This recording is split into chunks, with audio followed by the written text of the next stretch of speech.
Olá, amigos, bom dia. Oi, gente, bom dia. Filho recebe mensagem no celular. Venha me socorrer, estou morrendo. A mãe dele foi covardemente agredida a pauladas. A mensagem recebida pode ter sido enviada pelo agressor, o namorado da vítima. E olha só, quando o filho encontrou a mãe, foi um choque. Vamos ouvir. Estava trabalhando e por volta de 10h40 da noite recebi uma mensagem, minha mãe me socorro, né, que ela agredida, né. E, na verdade foi o agressor que mandou mensagem se passando por ela, né. Dizia o seguinte, socorro, Tony me matou, Antônio me matou, socorro, tô morrendo.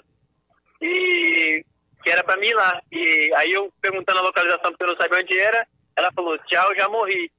Aí eu acelerei a moto e fui para lá. Chegando lá, aguardei meu irmão chegar pra gente entrar na casa. Quando a gente arrombou a porta, ela estava no quarto já, toda ensanguentada, com a cabeça focada, com o olho inchado e desacordada. Meu Deus, que pavor, né? Vamos fazer o seguinte, vamos saber os detalhes dessa história horrível com a repórter Suzy Faria, que fala ao vivo agora com a gente. Ela apurou todos os detalhes. Suzy, é com você. Bom dia. Bom dia, Bruna, George e amigos do TN. Esse caso aconteceu no bairro de Residencial Nova Almeida, no balneário de Nova Almeida. E foi ontem à noite. Agora, é uma história super estranha, como vocês acabaram de mostrar. A mulher que estaria sendo agredida pelo companheiro manda mensagem para o filho dizendo que já está morta e que o companheiro a matou. É uma frase para lá de estranha, né? Por que os filhos acreditam que foi o companheiro que escreveu tudo isso? Porque quando eles chegaram lá, a mãe estava desacordada, em meio a uma poça de sangue. Ela não conseguia nem responder para eles. E quando ele percebeu, esse filho de 20 anos de idade, que é gerente comercial de uma lanchonete lá em Nova Almeida, que a mãe estava respirando, ele e o irmão imediatamente chamaram o patrão dele para que pudesse socorrer, porque os dois estavam de motocicleta. E esse relato que ele fala, essa conversa que ele teve através de mensagem da mãe é extremamente dramática, porque ele sabia que esse companheiro que a mãe estava, há cerca de 1 ano, eles brigavam constantemente, mas que nunca tinham agredido desta maneira. E na casa onde eles estavam ontem, eles acabaram de se mudar. O filho conta que o companheiro da mãe, que é um caseiro, tinha ganhado essa casa para morar por um tempo do patrão dele. E eles estavam fazendo mudanças para aquele local e realmente a casa estava um tanto vazia ainda. Quando de repente ele trabalha à noite, ele começa a receber essas mensagens de que estou morta, fulano está me matando, tchau, já morri, coisas assim, surreal. Aí, o que eu achei mais triste também nessa história, George e Bruna, é que ao conversar com algumas pessoas ali, uma inclusive aceitou gravar, a pessoa disse que agressão à mulher naquele local, que também era conhecido como Chapadão em Nova Almeida, é muito comum, só que ninguém ali quer se meter. E a discussão dos dois foi ouvida por muitas pessoas e ninguém acabou se metendo. Até porque, de acordo com essa pessoa, eles até chamaram a polícia, mas a polícia demora em ir. E a polícia chegou aí lá, só que encontrou com os 2 filhos dessa vítima e também com o patrão desse rapaz que deu entrevista aí, no meio do caminho. E aí foram abrindo o caminho até a UPA de Castelândia, onde inicialmente foi dado o primeiro atendimento, e depois, devido à gravidade das lesões, ela foi transferida para o Hospital de Urgência e Emergência em Vitória, aonde o filho está e aonde já falou com a gente que só sai depois de saber que a mãe dele não corre mais perigo de vida e que ela estaria, por enquanto, entubada e aí com um estado gravíssimo, internada no hospital. George e Bruna. Ô Suzy, então como é que está essa questão da mensagem, né? Porque o irmão da vítima disse que essa mensagem foi escrita pelo agressor. Né? A polícia já desvendou esse mistério, foi realmente a vítima que escreveu e pediu ajuda ou foi o agressor que se passou pela vítima pedindo essa ajuda? Olha, George, a própria polícia não acredita que tenha sido a mulher. Até porque como é que uma mulher vai escrever que já está morta? E por que ela não teria ligado para o filho, já que ela estava em condições de poder falar, teoricamente ainda? Por que mandar mensagem? Então, de modo algum, eles acreditam que possa ter sido a mãe, e sim o agressor, porque quando eles chegaram lá no local, o estado da mãe era muito crítico.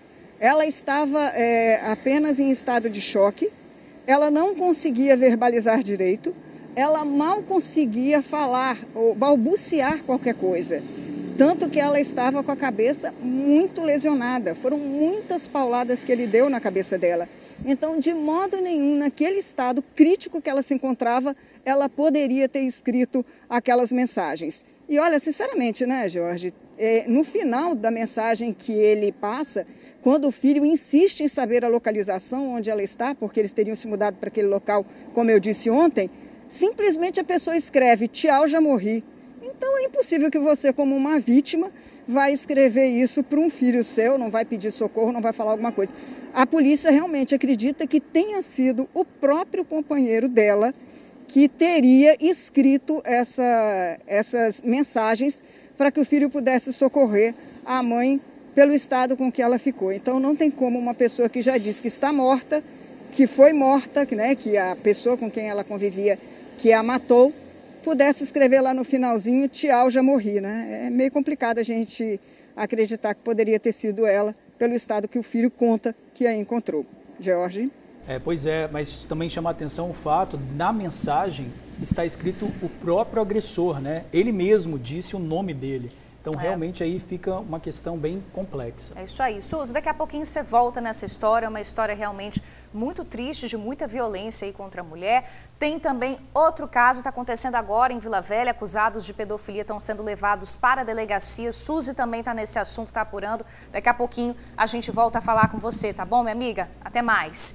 Olha só, gente, começa hoje o cronograma de rematrícula e transferência na rede pública estadual. E os alunos vão precisar ter CPF para fazer o procedimento. Ao vivo, vamos fazer um tira-dúvidas aí da chamada pública escolar com a Vanessa Calmon. Vanessa, boa tarde para você. Muito boa tarde, George, boa tarde, Bruna, boa tarde para todo mundo que nos acompanha. Pois é, para a gente fazer esse tira-dúvidas aí, esse bate-papo sobre essa chamada, né, pública escolar, eu estou aqui com o secretário, então, estadual de Educação, Vitor De Ângelo. Secretário, então, já começa explicando para a gente como é que vai funcionar esse cronograma. A partir de hoje, né, as famílias já podem procurar a rede estadual para fazer essa rematrícula ou uma nova matrícula, tudo é online, explica para a gente. Boa tarde. Boa tarde a todos que nos acompanham. A matrícula é toda online, ela é feita por meio de uma plataforma acessível a partir do site da CEDU, www.cedu.es.gov.br. Entrando lá na página principal já tem um link que direciona para essa plataforma. Então todo o processo é digital, ninguém precisa ir à escola. Pode ir à escola se não tiver acesso à internet, porque nas escolas tem um terminal disponível para a população que não tendo acesso à internet não consegue acessar essa plataforma. E a chamada pública está dividida em duas fases principais. A primeira, como você disse, começa hoje, vai exatamente até o fim do mês de novembro. Essa fase é dedicada à rematrícula e à transferência interna. Ou seja, são dois tipos de movimento para se rematricular ou para mudar de uma escola para outra, dentro da nossa rede, para aqueles que já são estudantes da rede estadual. E a partir de 1º de dezembro até o dia 22 de dezembro, vem a segunda fase para quem não é estudante da rede estadual. Alguém que é da rede privada ou está vindo da rede municipal, por exemplo, terminando o Fundamental 2, não existe ensino médio no município, então ele vai pular para a rede do Estado. Essa pessoa, esse estudante, e o seu responsável, evidentemente, precisam ficar atentos a essa segunda fase, que já é no mês de dezembro. Depois a gente tem a confirmação dessas matrículas, o envio, a entrega de documentação específica para a confirmação dessa vaga e o ano letivo começando no dia 8. Antes disso, ainda tem um período de alguns ajustes finais de vagas remanescentes. Secretário, é necessário o CPF, né? Só para a gente deixar claro. Desde o ano passado, a gente instituiu isso, na chamada do ano passado para ingresso no ano de 2021, porque havia e há ainda muita duplicidade de nomes, às vezes mais de 2 nomes, referindo-se à mesma pessoa. E isso gera um transtorno para a nossa equipe, porque ela precisa, enfim, manualmente, basicamente, fazer a limpeza dessa base de dados. A gente pedia só o CPF do responsável, agora também o do estudante, já valeu para esse ano, vale, portanto, também para 22, para fazer a base de dados ficar mais precisa, por assim dizer, evitando esse retrabalho da nossa equipe, um trabalho, inclusive, manual. Tá certo, então, secretário estadual de Educação Vitor De Ângelo, dando todas as informações em relação à chamada pública escolar. Então, nesse primeiro momento, se você já é aluno da rede estadual, precisa fazer uma transferência ou precisa fazer uma rematrícula, é nesse momento, então, que você tem que entrar lá no site da SEDU para resolver essa pendência aí, para entrar no ano de 2022 com tudo certinho, né, gente? Volto com vocês aí no estúdio. Tá dado o recado. Valeu, Vanessa. Obrigado, secretário. Olha, no sul do estado, a família de um empresário baleado em assalto doou os órgãos da vítima. Marrone Lopes Bicalho, de 41 anos, foi baleado na última sexta-feira em Cachoeiro de Itapemirim. Ele estava em um bar quando foi atingido na cabeça durante um roubo.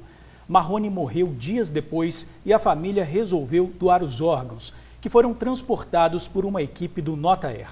No helicóptero estava uma equipe médica do Rio de Janeiro que veio ao estado coletar o fígado e os rins da vítima. O gesto de solidariedade da família vai beneficiar 3 pessoas que aguardam transplante no estado vizinho. O filho, a nora e a mãe de Marrone foram até o local onde estava a aeronave para acompanhar o transporte.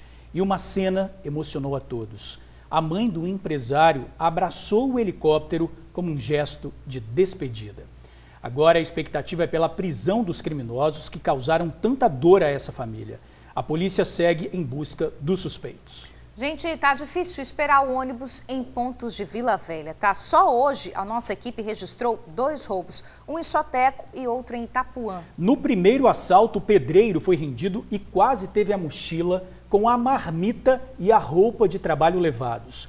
No outro crime, uma balconista também foi rendida e teve um prejuízo de R$ 4.000.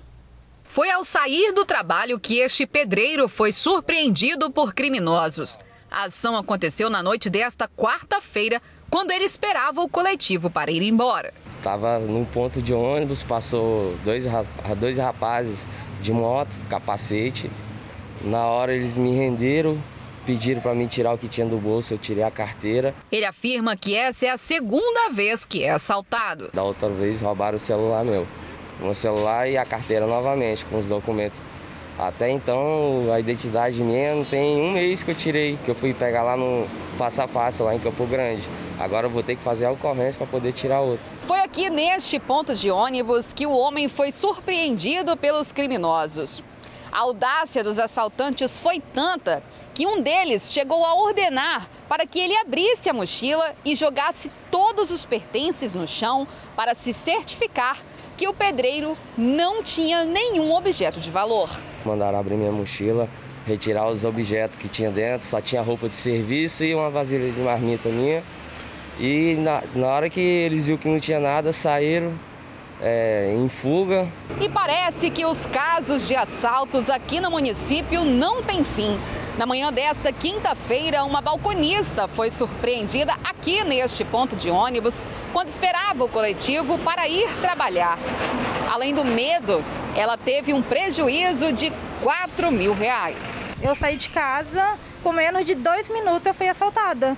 Simplesmente eu cheguei no ponto e fui assaltada. O celular foi comprado há 4 dias. No momento que o aparelho foi levado pelo criminoso, o serviço de rastreamento estava ativado. A vítima conta que conseguiu visualizar onde o aparelho estava, mas logo o sinal foi perdido. Aí eu liguei para a polícia, nesse meio tempo ele conseguiu, a gente pelo computador, ele olhou a localização, a polícia veio, mas a gente foi até lá e nada. Para ela, fica a sensação de impotência. É muito ruim, é inadmissível a impotência que a gente sente. Entendeu? Não só pelo prejuízo, mas trabalha tanto, sabe? Os casos de assalto no município não param de crescer. Na semana passada, nós mostramos que um empresário foi rendido por um criminoso enquanto praticava atividade física na orla de Itaparica. Ele teve um prejuízo de R$ 9.000. Estava fazendo a minha atividade física, retornando para casa já. E por volta de 6h30, ele veio em minha direção, né, uma distância de mais ou menos uns 10 metros, ele tirou a arma da cintura, apontou para mim e pediu o meu cordão e a minha pulseira. Eu entreguei e na hora que eu fui entregar o cordão, o cordão caiu no chão e ele pediu o meu telefone celular que estava enrolado na minha camisa. E entreguei o telefone, ele pediu para eu voltar na direção contrária que eu estava vindo e durante todo o meu percurso eu caminho, faço atividade física todos os dias. E se você não vê policial na orla, né, hoje, inclusive, durante todo o percurso não tinha um policial na orla, desde a Praia da Costa até na Praia de Taparica. E é essa sensação que a gente tem, descaso e de revolta mesmo. Olha, ao contrário do que as vítimas disseram, a Polícia Militar diz que faz o policiamento ostensivo 24 horas por dia em todo o município de Vila Velha, inclusive nos bairros Soteco e Itapuã. Além do patrulhamento preventivo, diz a polícia, que conta com diversas operações diárias de cercos táticos, pontos base, visitas tranquilizadoras e abordagens. Tem que funcionar, né? Pois é, tá difícil. Uma criança, gente, quebrou a perna depois de ser atingida pelo portão em um parque público no bairro São Pedro, em Vitória. O menino de 4 anos tinha acabado de chegar ao local para brincar quando a estrutura desabou sobre ele. Agora a situação do pequeno Guilherme, de apenas 4 anos, é essa. Deitado e com as pernas imobilizadas. Ele brincava em um parque no bairro São Pedro, em Vitória, quando se acidentou. Os exames mostram o resultado do acidente. Guilherme teve uma lesão na testa, além disso, quebrou o fêmur. E agora terá que ficar com gesso por 1 mês e meio. De acordo com Stephanie, o filho terá que voltar a usar fraldas descartáveis, pois não vai poder tomar banho e nem ir ao banheiro.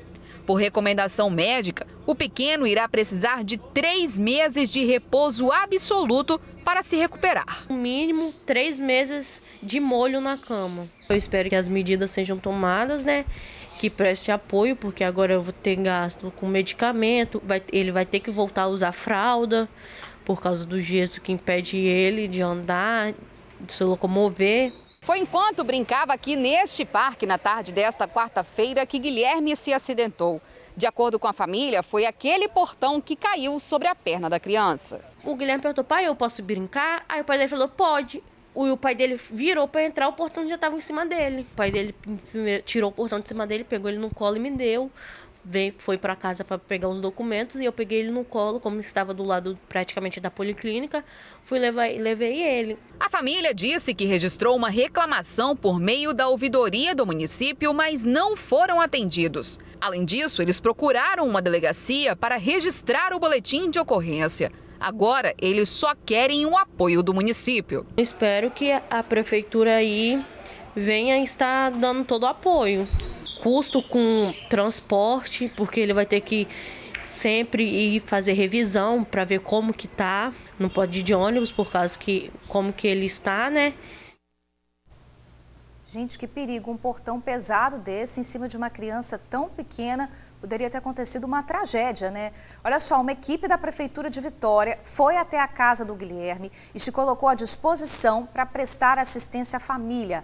A empresa responsável pela obra do parque está apurando o que aconteceu para arcar com a responsabilidade. E a polícia falou agora há pouco sobre as investigações ligadas a roubos a caixas eletrônicos. Pois é, Jorge, as máquinas estavam instaladas em postos de combustível da Grande Vitória. Vamos lá para fora conversar sobre esse assunto com o nosso repórter Luciano. Ô Luciano, como é que funcionava esse esquema criminoso? Boa tarde para você.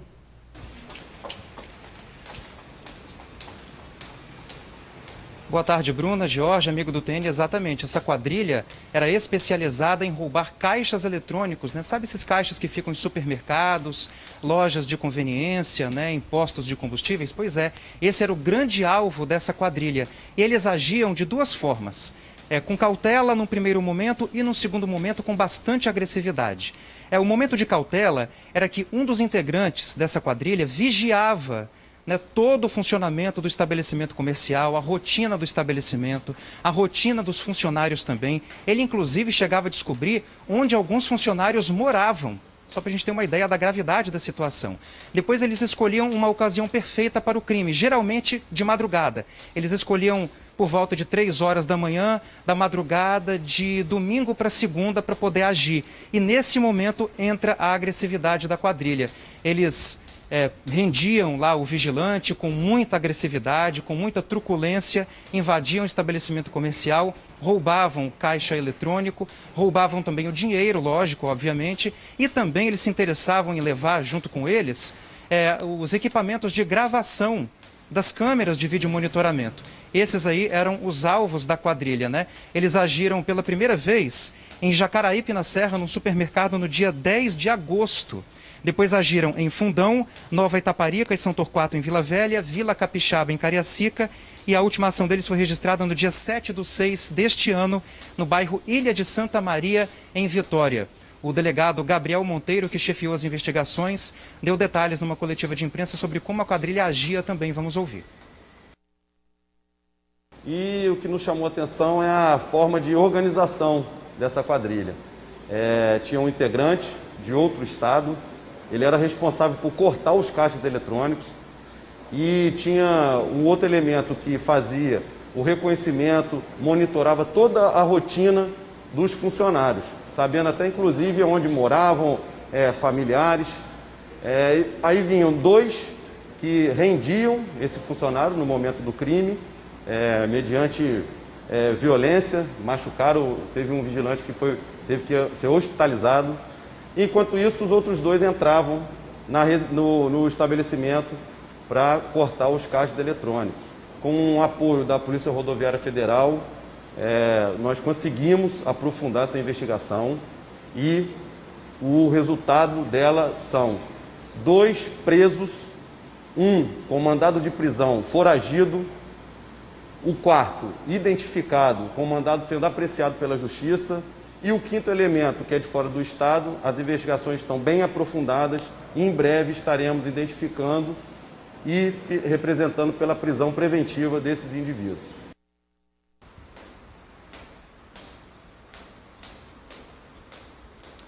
Muito bem, só para reforçar então as palavras do delegado que está chefiando as investigações, né? 2 desses criminosos estão presos, um foi identificado, o outro está com mandado de prisão, está foragido, e o 5º elemento, ele está também foragido, ele ainda está em processo de investigação e está em outro estado também. Então a polícia está trabalhando em conjunto com outras delegacias, outros policiais também, para poder identificar esse 5º elemento dessa quadrilha perigosíssima, né? As investigações continuam. Volto com vocês. Valeu, Luciano. Obrigado aí pelas informações. Olha, agora a gente fala de um acidente na rodovia do Contorno. Uma van foi arrastada numa ribanceira por uma carreta. É um perigo danado, né, gente? Mesmo despencando por alguns metros, por incrível que pareça, tá? Os motoristas dos 2 veículos não se feriram. Era por volta de 5 da tarde quando o acidente aconteceu. Uma carreta carregada com 34 toneladas de carvão mineral arrastou uma van e caiu em uma ribanceira na entrada do bairro Cangaíba, em Cariacica. De acordo com o motorista da carreta, ele estava entrando na Avenida Leopoldina, que é a principal do bairro, quando foi fechado por um caminhão. O caminhão entrou bruscamente na minha frente e a carreta deu um L, entendeu?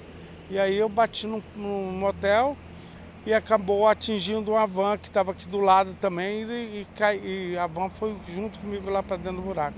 Com bastante dificuldade de acesso, nossa equipe conseguiu chegar aqui no local onde a van e a carreta caíram depois de colidir.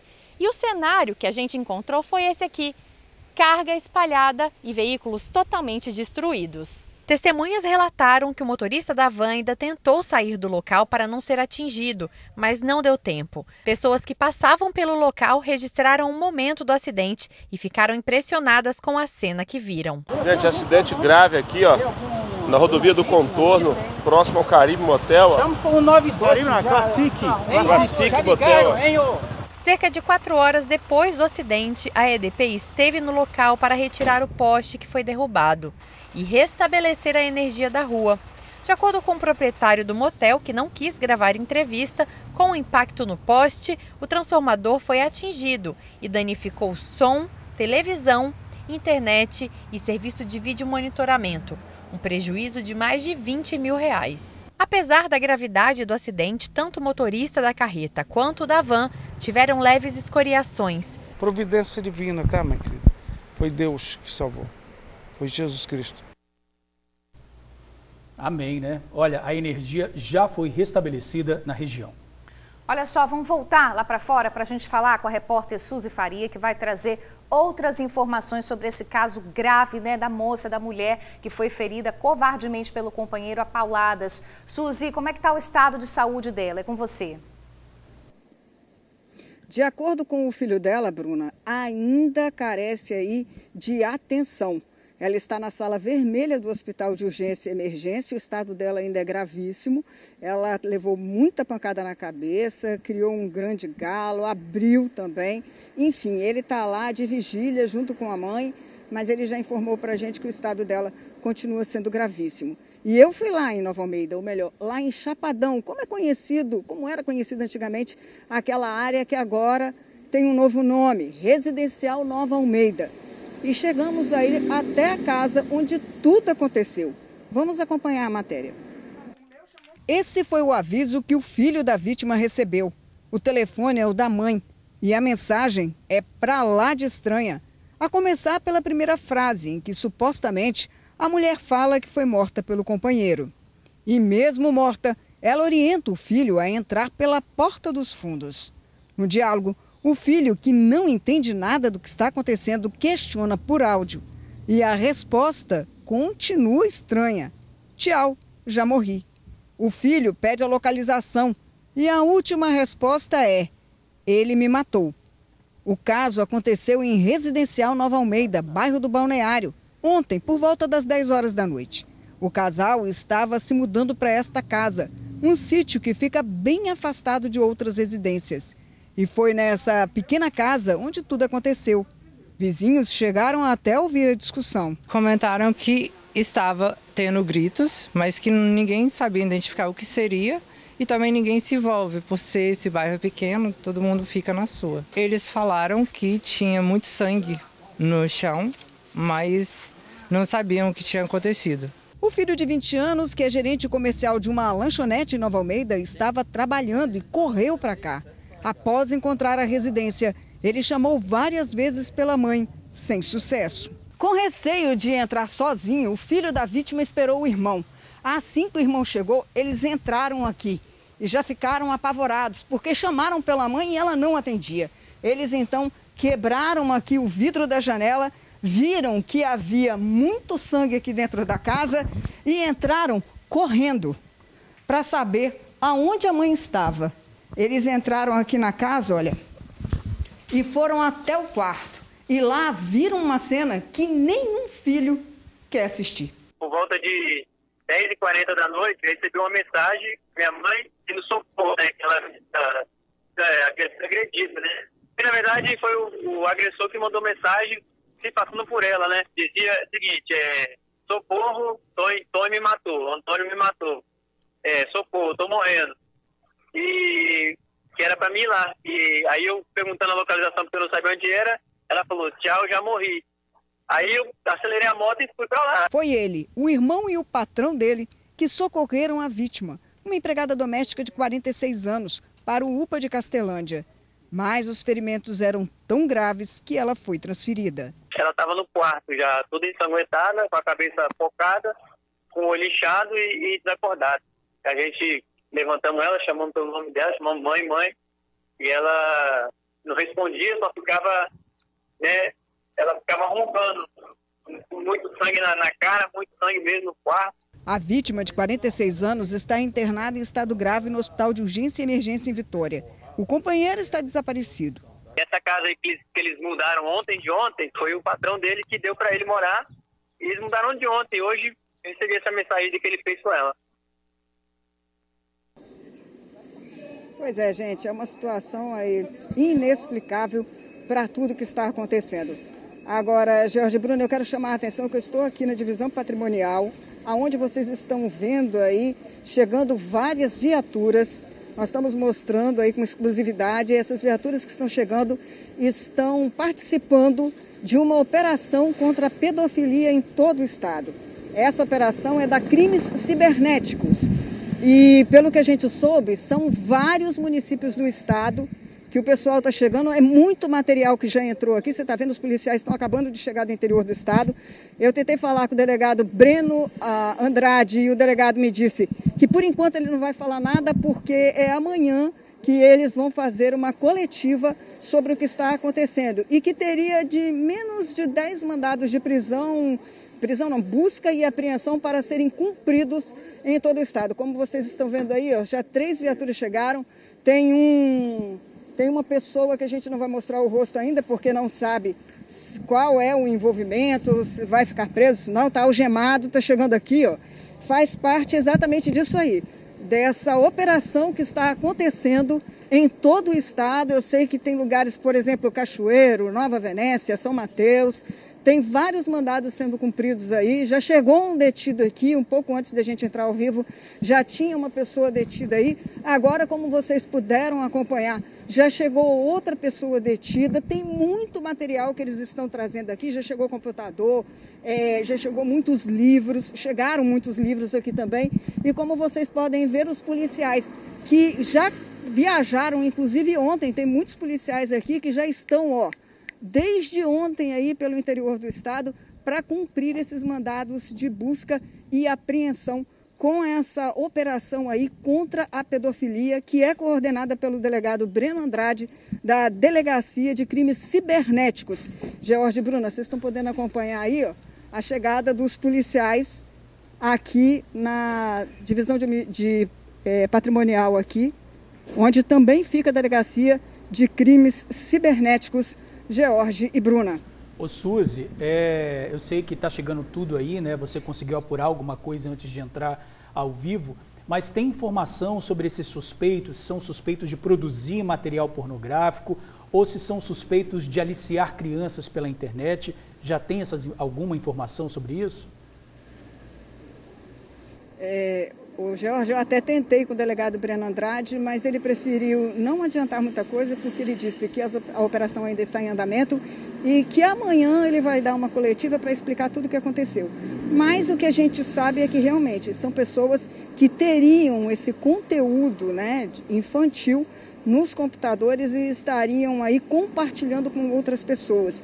Inclusive, um problema que a gente já falou aqui várias vezes, de compartilhamento de rede, de dados móveis, né? Como é o caso de você ter a sua internet compartilhada com o vizinho. E em muitos casos já foram apreendidos até computadores em situação assim, colocando o vizinho numa situação mais complicada. E foi o que aconteceu aqui. Isso eu já estou sabendo. Mas o delegado Breno Andrade, jogo duro, disse que só vai falar sobre essa operação amanhã, porque ainda faltam chegar outras viaturas que vieram aí do interior do estado, George. Por isso ele preferiu ainda não falar. Não, tá certo. A gente aguarda então um pouquinho até amanhã para saber os detalhes, né? Mas, Suzy, você está falando aí de pedofilia aqui no estado, você traz para a gente outro caso envolvendo abuso sexual contra crianças. Onde que isso aconteceu, Suzy? Olha, Bruna, é um caso para lá de... Eu nem sei a palavra que eu poderia usar para descrever essa situação. Aconteceu na região de Cariacica. Você já imaginou uma criança de 9 anos violentando uma criança de 4 anos de idade? Pois é, isso aconteceu, minha amiga. O garoto de 4 anos estava na casa de uma cuidadora quando o filho dessa cuidadora, dessa babá, teria violentado o menino. E sabe o que o garoto de 9 anos disse para o menininho de 4? Que ele tinha aprendido essa violência em um outro lugar, mas que não era para o garotinho falar para ninguém não, que aquilo ali seria um segredo deles dois. Quer dizer, até mesmo essa desculpa que é muito usada pelos estupradores, pelos pedófilos, esse garoto já sabia. Essa frase que é tão clichê nessa situação, esse menino já sabia. Os pais, sabendo do que aconteceu, levaram o menino até a delegacia, acionaram o conselho tutelar e vão levar o garotinho também, que teria apresentado algumas lesões, para fazer exame de corpo de delito lá no DML. Olha a situação aonde nós chegamos. Um garoto de 9 estuprar um garoto de 4 anos de idade. Quando a gente pensa que já ouviu de tudo, né? Muitos casos aí, só agora 2 casos chocantes envolvendo crianças, né? Pedofilia e abuso sexual. Realmente muito triste isso. Absurdo, gente. Suzy, para encerrar nossa ronda policial, você também tem informações de um baleado na rodovia do Contorno, não é isso? Exatamente, George. Aconteceu ontem à noite, quando o rapaz de 20 anos de idade estava voltando para casa e ele teria sido interceptado por 2 homens em uma moto e um outro homem em outra moto, 3 pessoas. Parece que eles obrigaram o rapaz a parar, mas não queriam um carro. Atiraram contra esse jovem e o tiro pegou na mão e no abdômen. Ele conseguiu sair correndo ali daquela situação, os homens foram embora, ele voltou para o carro e foi dirigindo até a casa dele, onde pediu ajuda à mãe, e foram levados até o hospital. Essa tentativa de homicídio agora será investigada pela Delegacia de Crimes contra a Vida lá de Cariacica. Afinal de contas, como não levaram o carro, não pegaram nada dessa vítima, a polícia acredita então que não teria sido uma tentativa de roubo, e sim uma tentativa de matar esse rapaz que voltava do trabalho. George e Bruna. Tá certo, Suzy. Obrigada aí pelas informações. Qualquer novidade, se você conseguir ir da operação, é só chamar a gente aqui, tá bom? Obrigada. Olha só, gente, um suspeito de esquartejar um pedreiro em Dores do Rio Preto, no interior do estado, se entregou à polícia. Sidney de Freitas Barbosa se apresentou na delegacia de Guaçuí e foi preso previamente. Ele admitiu ter assassinado o pedreiro Paulo Roberto de Freitas, de 43 anos, durante uma festa no dia 17 de outubro. Para a polícia, ele contou que era parente da vítima e que tiveram um desentendimento anos atrás. Ele usou um machado para cometer o crime. O assassino acertou a cabeça de Paulo e em seguida desmembrou os braços e pernas da vítima. Sidney foi levado para o presídio de Cachoeiro de Itapemirim. O número de mortes em acidentes envolvendo motos aqui no estado já é maior do que o registrado em todo o ano passado. A gente está sempre mostrando esses casos aqui, né? Em Guarapari, o empresário perdeu a vida depois de bater uma moto esportiva na traseira de um carro. Os amigos lamentaram a tragédia. O adeus ao empresário Irving Nunes Gomes, de 31 anos, foi marcado pela comoção de familiares e amigos. Tristeza. Muito novo. Cara do bem. Então vai ficar saudade, vai.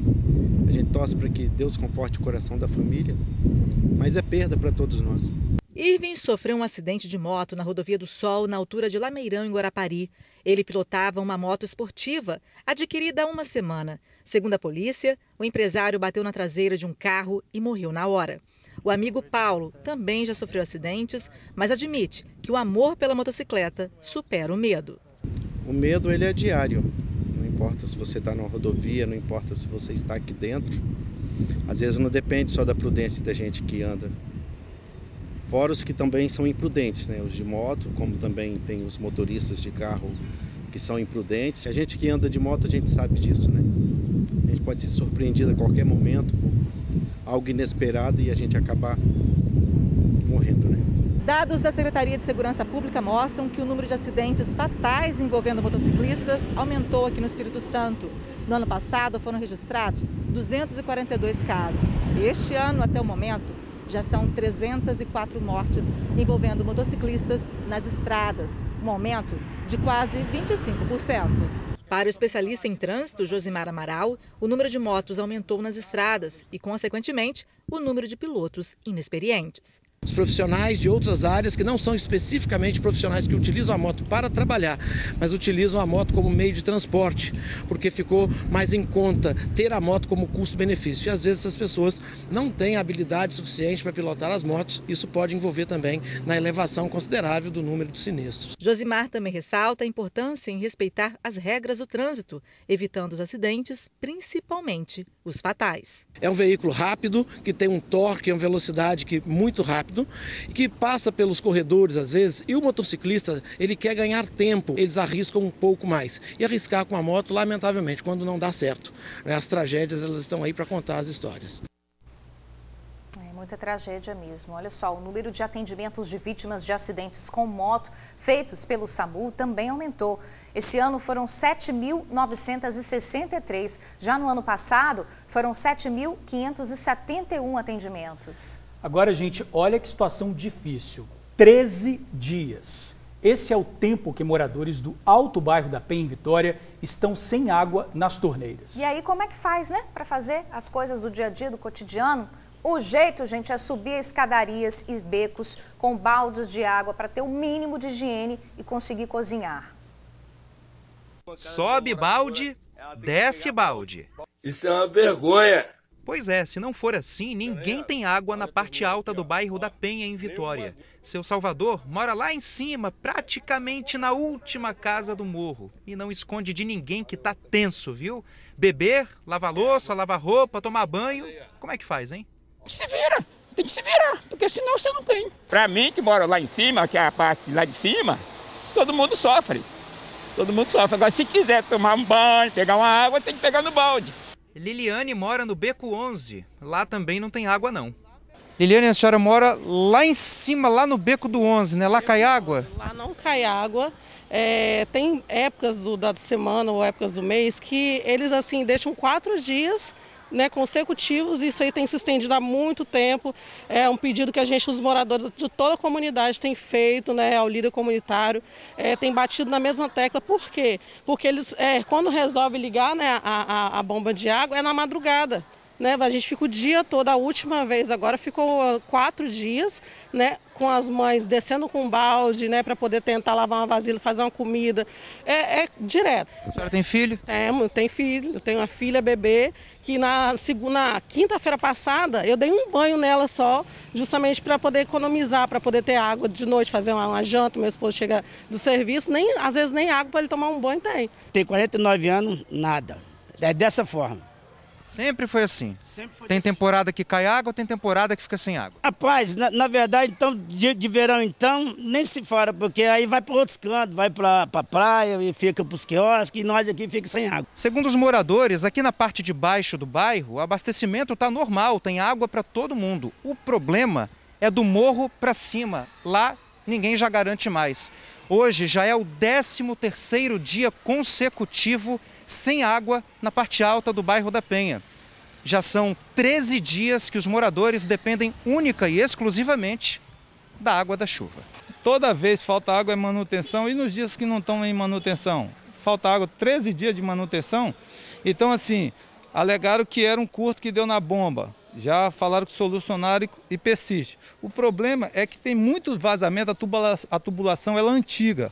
Como ela é antiga, ela dá vazamento. Prova disso que você vê ali, ó, já é um buraco, ali é um vazamento. Mas eles esperam o caos para poder agir. Se fosse esse mês, aconteceu agora, então não acontecesse mais, de vez em quando sempre vai faltar água, né? Não é toda vez que cai água direto, entendeu? Mas a situação que está, até hoje, entendeu? Ó, tem mais de mês, não cai água lá em cima. Se a gente paga, né, pelo uso do bem, então a gente também tem que ter. Gente, é no mínimo uma falta de respeito, né? Os técnicos da CESAM, de acordo com a CESAM, estão fazendo uma vistoria no sistema que atende ao bairro. O abastecimento será completamente resolvido aí, mas antes eles vão mandar carros-pipa, onde for possível, né, o acesso aí do caminhão, para o morador ter acesso aí a essa água. Então, quem precisar de um carro-pipa, entre em contato com a CESAM pelo telefone 115. É absurdo, né? Paga água, não tem água, energia tá cara, tá tudo caro, gasolina também, inclusive é disso que a gente vai falar agora, tá? Porque o gasto com a energia elétrica tem se tornado aí um vilão no orçamento doméstico nos últimos meses. A boa notícia é que a conta de energia vai ficar mais barata ou menos cara, vamos dizer assim, né? Para a população de baixa renda que tem direito à tarifa social. Na Casa de Graça, nada de luz acesa à toa. Para refrescar, ela abre as janelas. A tomada da TV fica desligada. Medidas para diminuir o custo com a conta de energia. No mês passado foram gastos mais de R$200 na conta. Eu tenho economizado o máximo no micro-ondas e o máximo na airfryer, mas o consumo que eu tenho lá é esse. E mesmo economizando, a conta vem mais cara? Vem mais cara ainda. Eu economizando lâmpada, né? Que você saiu, paga a luz, não deixa nada aceso. O marido de Graça recebe a tarifa social e agora eles esperam receber o desconto da bandeira amarela. Por enquanto, a tarifa amarela só será válida para consumidores que já têm a tarifa social e será válida já a partir deste mês de novembro. Então, aqueles consumidores com a tarifa social que ainda não conseguiram o benefício, é importante separar toda a documentação e procurar a EDP. E quem tem direito à tarifa social? Famílias inscritas no Cadastro Único do Governo Federal com renda per capita menor ou igual a meio salário mínimo, idosos com 65 anos ou mais e pessoas com deficiência que recebem benefício da prestação continuada, e famílias inscritas no Cadastro Único com renda mensal de até 3 salários mínimos, com um integrante que faça uso contínuo de aparelhos médicos que consomem mais energia. De 0 até 30 kWh por mês, o desconto é de 65%. De 31 até 30 kWh por mês, o desconto é de 40%. E de 101 a 220 kWh por mês, o desconto é de 10%. Desde 2015, as contas de energia passaram a ter o sistema de bandeiras tarifárias. Nas cores do semáforo, por exemplo. A verde tem condições favoráveis e não tem nenhum acréscimo. A amarela, condições menos favoráveis, com aumento na tarifa de R$ 1,87. E a vermelha, com condições mais caras, com aumento de R$ 14,20 para cada quilowatt-hora. E independente da bandeira, é importante economizar a energia. Você ficar atento ao consumo de geladeira, né? Notadamente a questão da borracha, olhar a borracha, não abrir muito a geladeira também no verão, o ar-condicionado, o ferro elétrico, o chuveiro elétrico, um vilão também. Agora, a partir de novembro, a ANEEL implementou que também esses consumidores que possuem a tarifa social terão o desconto da sua bandeira tarifária, né? Que ele estava na bandeira tarifária vermelha 2, e agora vamos passar para a bandeira tarifária amarela, que tem um custo bem mais reduzido. Vai vir na boa hora, com certeza, entendeu? Porque está muito caro. E olha só, como é que faz para ter acesso, então, a essa tarifa social para pagar mais barato aí na conta de energia? Para quem já possui o NIS, deve procurar as agências de atendimento da EDP e solicitar o cadastro aí para fazer a tarifa social. Se você ainda não possui o NIS, faça o cadastro no CadÚnico para obter esse número aí do NIS e em seguida solicitar aí numa agência da EDP a tarifa social, tá bom? Então, tá aí o caminho explicadinho, né? Gente, vamos falar de vaga de emprego, oportunidade? Vamos mudar aqui para a câmera 1 para a gente falar sobre as vagas de emprego disponíveis. 61 oportunidades no Cine de Vitória, tá? Chances para repositor de mercadorias, bombeiro hidráulico, mecânico de automóvel, ajudante de açougueiro. Entre lá no site trabalhavix.vitoria.es.gov.br. Já o Cine da Serra está ofertando 221 vagas para diferentes áreas, tá? Recepcionista, mecânico de equipamentos industriais, auxiliar de cozinha. O site para você ver os detalhes é o maisemprego.serra.es.gov.br. E a seguir, delivery de lanches? Nada disso. Delivery de drogas. O esquema do tráfico funcionava em Vila Velha. Tribunal de Contas cobra explicações sobre postes esquecidos no meio da estrada. Fim do Bolsa Família, início do Auxílio Brasil. O TN1 te mostra como vai funcionar o novo benefício. Carteira de habilitação. Hoje é o último dia de inscrição para a CNH gratuita. E a gente vai conferir também novas vagas de emprego. A gente volta em 1 minuto. TN1 está de volta. Em Vila Velha, uma mochila de entrega de lanches foi apreendida. Traficantes faziam delivery de droga nela.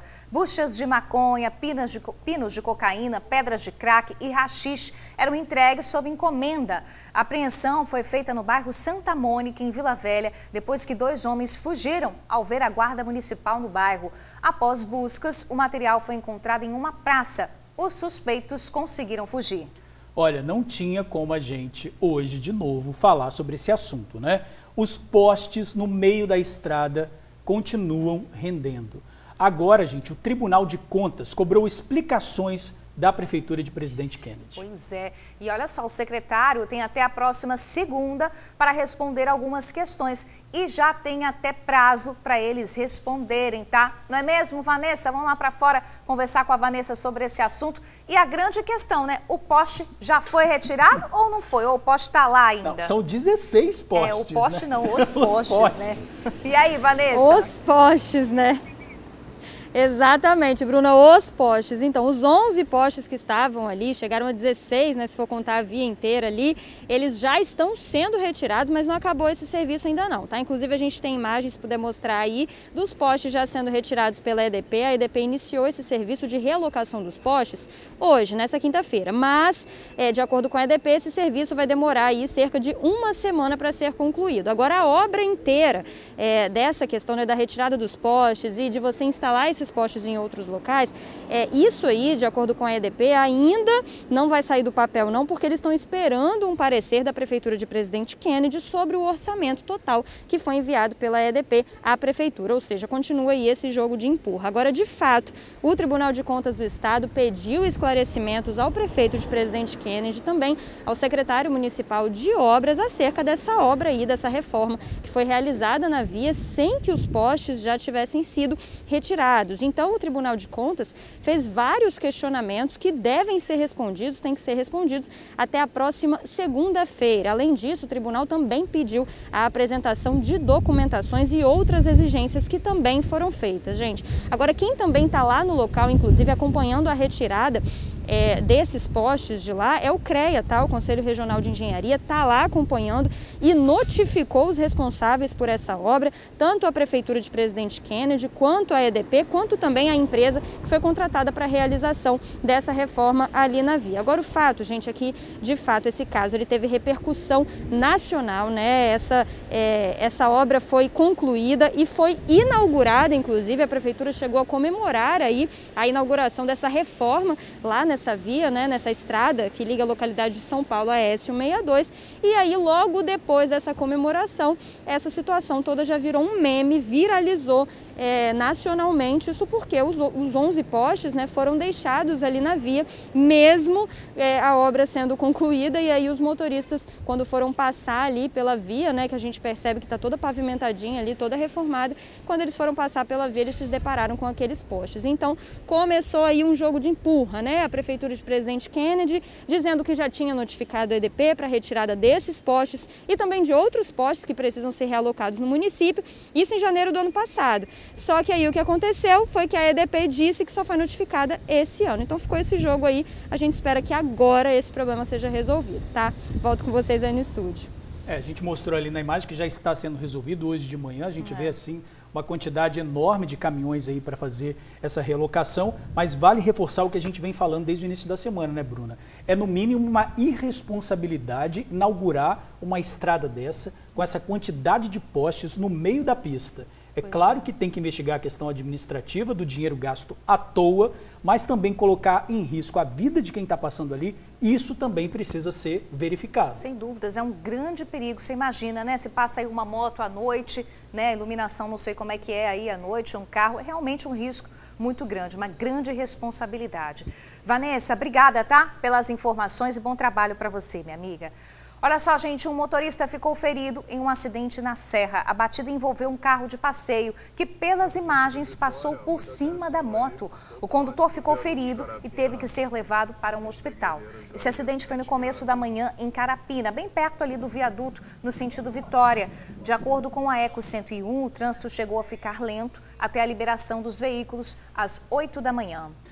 Olha, o Bolsa Família acabou e agora o nome é Auxílio Brasil. Teve modificação, né, que promete aí pagar um pouco mais.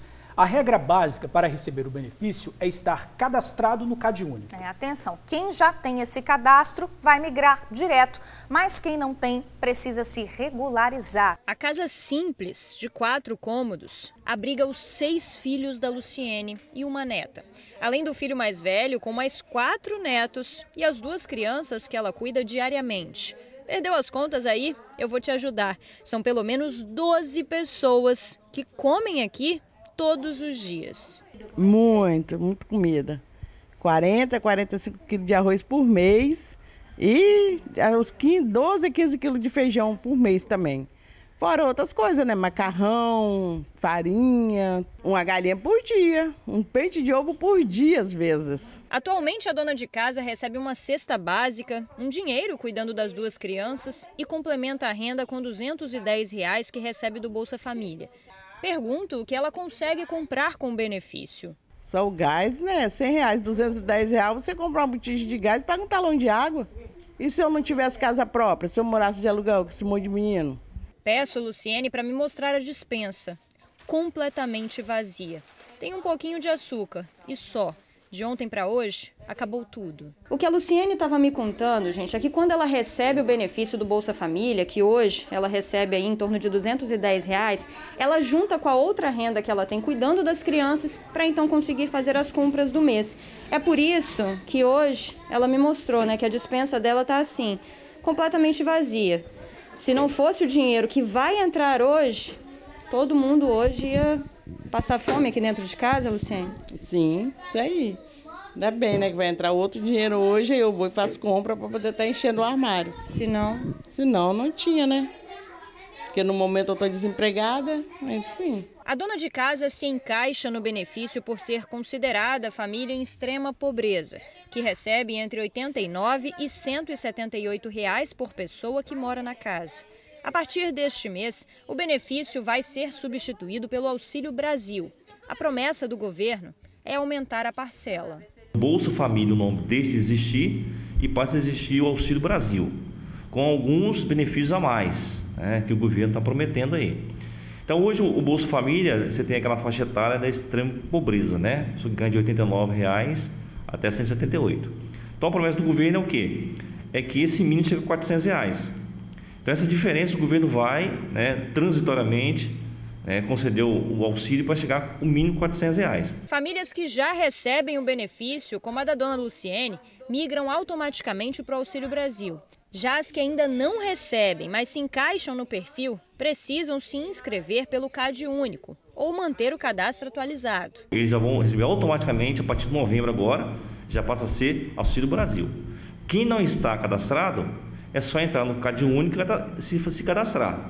Então tem que seguir os mesmos padrões do cadastro do CAD único para o Bolsa Família. O benefício é pequeno, mas para quem não tem nada, é de grande ajuda. Para a Luciene, que mantém um sorriso no rosto mesmo em meio a tamanha dificuldade, o que importa é conseguir manter todo mundo de barriguinha cheia. Vai melhorar um pouquinho, né? Na verdade, são 14 milhões de famílias que vão receber o Auxílio Brasil. Então, para se inscrever no Cadastro Único, é só procurar o Centro de Referência de Assistência Social, o CRAS, da sua cidade. Agora eu quero falar com você que tem 49 anos ou mais e não aguenta mais pagar caro para ter um plano de saúde. A minha dica é o Plano de Saúde MedSenior. Ele possui mais de 20 unidades próprias em 6 estados do Brasil, com milhares de profissionais de saúde especializados em oferecer qualidade de vida para você. Esse mês, o MedSenior está com uma tabela promocional e estudo de redução de carência com planos completos, sem coparticipação. Ou seja, não tem surpresa na hora da conta, tá? Converse agora com o nosso consultor de vendas e mude para melhor. Ligue agora para 3025-5505. Eu vou repetir, 3025-5505. Plano de Saúde MedSenior. Olha, a Prefeitura de Cariacica anunciou abono salarial para os professores do município. Pelas redes sociais, o prefeito Euclério Sampaio e o secretário de Educação José Roberto explicaram que quase 4 mil professores da Ativa devem receber o abono de R$ 5.000. O pagamento será feito com recursos do Fundeb, o Fundo de Manutenção da Educação Básica. O abono ainda depende da aprovação da Câmara de Vereadores do município.